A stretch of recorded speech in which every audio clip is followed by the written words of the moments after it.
Latihan. Siap. Sebelum kita belajar, marilah kita membaca doa. Doa dimulai. Bismillahirrahmanirrahim.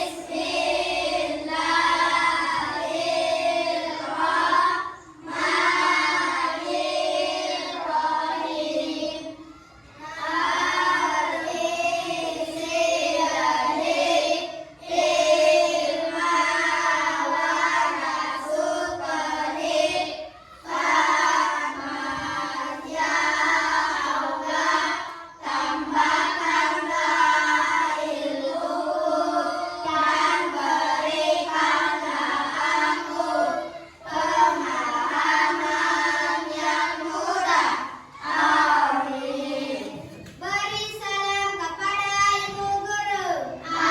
Assalamualaikum warahmatullahi wabarakatuh. Waalaikumsalam warahmatullahi wabarakatuh.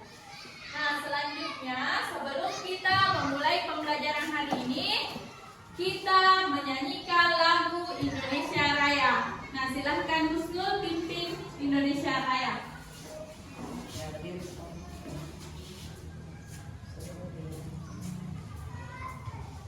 Ya. 1, 2, 3, 4. 1, 2, 3, mulai. Indonesia tanah airku, tanah tumpah darahku. Di sanalah ada airku, marilah kita berseru, Indonesia bersatu. Hiduplah tanahku, hiduplah negeriku, bangsaku, rakyatku semuanya. Bangunlah jiwanya, bangunlah badannya untuk Indonesia Raya. Indonesia Raya, merdeka, merdeka, tanahku, negeriku yang ku cinta. Indonesia Raya, merdeka, merdeka, hiduplah Indonesia Raya. Sebelum memulai pembelajaran hari ini, ada baiknya kita mengingat pembelajaran sebelumnya. Masih ingat semua? Ya, tentang alat gerak manusia. Coba siapa yang tahu apa saja alat gerak manusia? Coba lihat. Ya, Kevin? Tangan. Tangan, ya boleh. Tepuk tangan untuk Kevin. Kemudian Kartika. Ya, tepuk tangan untuk Kartika. Ya, jadi semua betul tangan. Dan tangan itu memiliki tulang. Nah, tulang yang menjadi alat gerak manusia. Nah, otot juga termasuk. Jadi alat gerak manusia itu terbagi dua. Ada alat gerak pasif dan aktif. Pasif itu tulang, aktif itu otot. Jadi pembelajaran sebelumnya, tulang itu tidak bisa bergerak tanpa otot atau istilahnya daging tak, itu namanya otot. Oke, mengerti? Ya. Jadi saya akan menampilkan video tentang organ gerak manusia. Nah, silahkan amati, perhatikan video di atas yang Ibu tampilkan.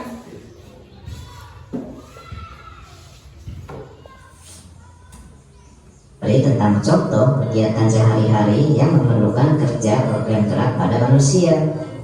Organ gerak pada manusia terdiri dari dua macam, yaitu tulang sebagai organ gerak pasif dan otot sebagai organ gerak aktif. Keduanya memiliki fungsi tersendiri dalam sistem gerak tubuh manusia. Dengan adanya organ gerak ini, manusia bisa melakukan berbagai kegiatan dalam kesehariannya, misalnya menggenggam atau memegang sesuatu, berjalan, berlarian, menoleh, dan lain-lain. Kalau nggak ada organ gerak, maka manusia nggak bisa melakukan kegiatan apapun. Hal ini disebabkan karena organ gerak adalah sebuah sistem dalam tubuh manusia yang meneruskan perintah dari otak dalam mengendalikan gerakan-gerakan yang dibuat oleh manusia.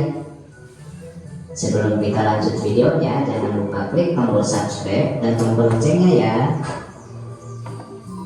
1. Pertanyaan. Tunjukkan gerakan dalam kegiatanmu sehari-hari yang memanfaatkan kerja organ gerak. Jawaban.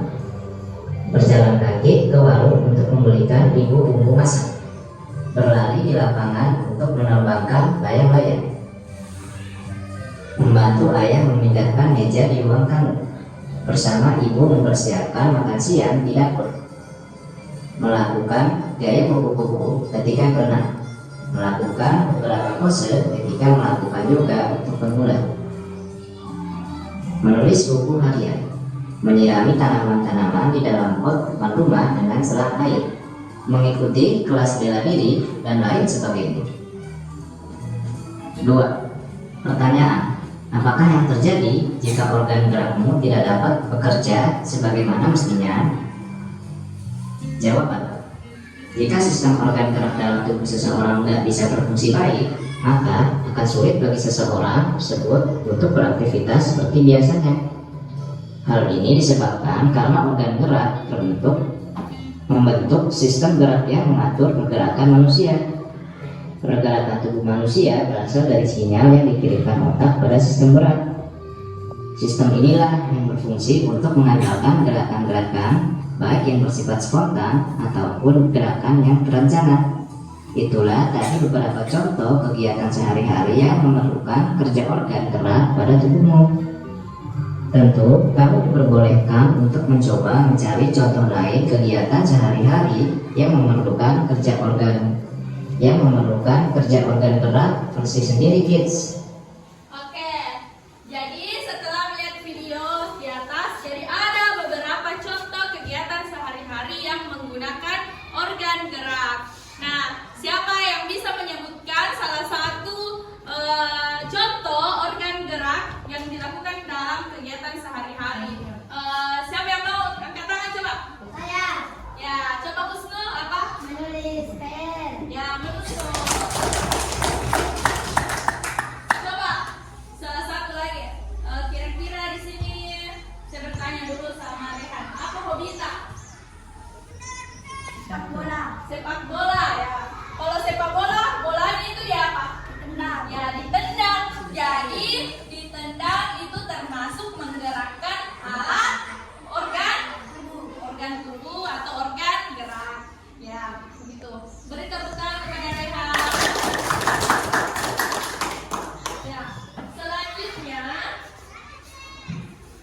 Nah, untuk lebih mendalami lagi tentang apa itu organ gerak manusia, Ibu akan membagi kelompok. Jadi Ibu akan membagikan lembar ini. Jadi sekarang Sakinah, Rehan, Naila satu kelompok. Jadi ke sini, Kek. Jadi Kevin pindah. Kevin, Irwansyah sama Husnul satu kelompok di sini. Kemudian Iqbal pindah ke sana. Ya. Pindah ke sekarang. Ya, mejanya kasih berhadapan. Kasih berhadapan meja tak? Meja. Ya. Kasih ke depan nih.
itu bisa dijawab melalui video yang tadi. Jadi ada jawabannya di video yang tadi setelah kalian amati. Nah, seperti ini. Sebutkan aktivitas yang tampak pada gambar dan video. Nah, aktivitas apa saja yang ada di video tadi yang menampakkan organ gerak manusia. Nah, coba dilanjut lagi.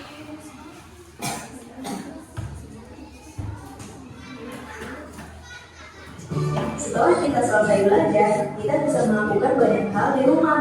Salah satunya adalah melakukan hobi. Hal ini bertujuan agar kita mengasah kemampuan otak kita lebih dalam lagi. Bisa bersantai dan mengobrol bersama keluarga saat malam tiba. Di saat kita sudah selesai belajar dan orang tua sudah selesai bekerja. Ya, jadi itu beberapa aktivitas sehari-hari yang menggunakan organ gerak manusia tadi. Saya beri contoh lagi, misalnya membantu orang tua memasak. Apakah itu menggunakan organ gerak? Iya. Kita pakai tangan untuk memasak. Nah, silahkan setiap kelompok menjawab nomor 1, 2, dan 3. Silahkan. Yang di lembar pertama dulu, nah.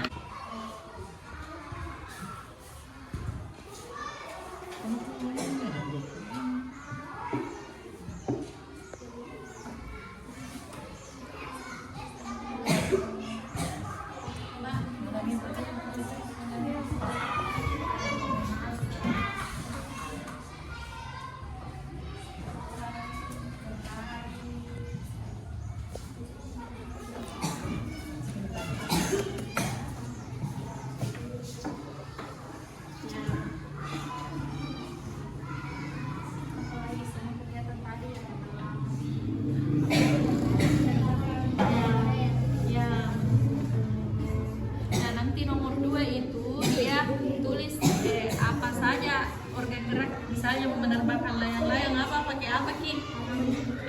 Pakai pakai tangan begitu.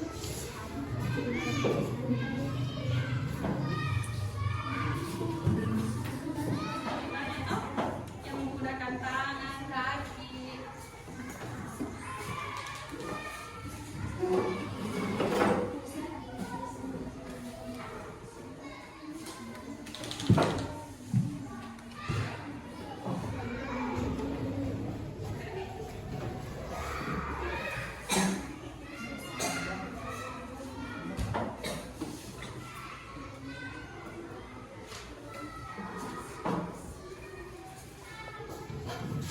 Apalagi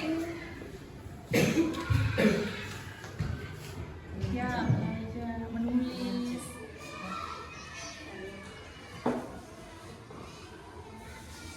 Oke, sudah selesai? Ya, ada yang belum, ada yang sudah.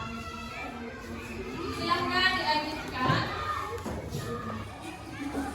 Sudah selesai semuanya? Ya.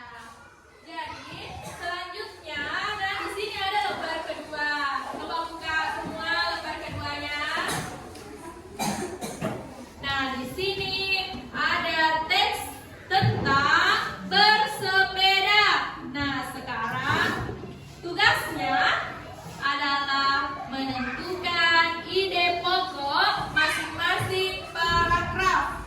Nah, cara menentukan ide pokok setiap paragraf. Jadi, ide pokok itu biasanya berada di awal kalimat awal atau akhir paragraf. Nah, contoh, saya beri contoh. Bersepeda yang paragraf pertama. Bersepeda merupakan kegiatan yang menyenangkan sekaligus menyehatkan. Jadi itu namanya kalimat utama yang menjadi ide pokok. Jadi selanjutnya itu hanya menjadi kalimat penjelas. Jadi teks bersepeda, tunggu dulu.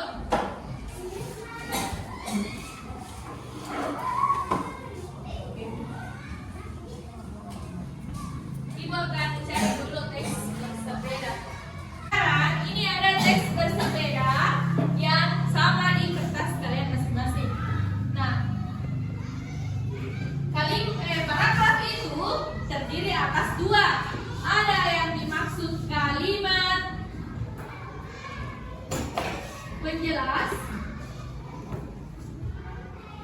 dan kalimat utama. Nah, yang menjadi ide pokok itu biasanya kalimat utama yang biasa berada di awal atau akhir paragraf. Nah, kebetulan di paragraf pertama ini kalimat utamanya itu ada di yang pertama. Nih, bersepeda merupakan kegiatan yang menyenangkan sekaligus menyehatkan. Jadi, yang ini itu cuma kalimat penjelas yang menjelaskan kenapa itu bersepeda menyenangkan. Nah, itu. Mengerti? Mengerti. Ya, bagus. Jadi, selanjutnya kalau ada tidak dimengerti, silakan bertanya kepada ibu. Jadi setiap kelompok kerjakan setiap paragrafnya, cari ide pokoknya. Ada itu di lembar ketiga, coba buka. Coba buka lembar ketiga. Ya, di situ isi kip. Nomor 1, ada contohnya toh yang tadi saya kasih lihat ini. Nomor 2, paragraf kedua. Coba dibaca paragraf kedua, kemudian cari ide pokoknya. Tulis di situ ide pokoknya. Ya, silakan dikerja sekarang. Ya, aku kira gitu.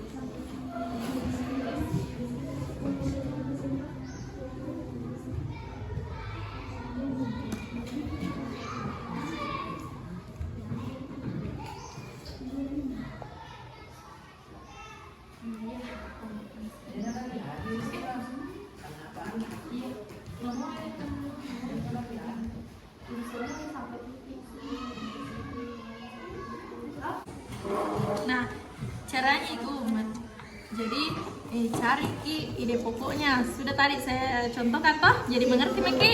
Ya, jadi selanjutnya cari nih ide pokoknya setiap paragraf. Oke, mengerti? Mengerti. Nah, kelompok mawar, ya kita dapat nih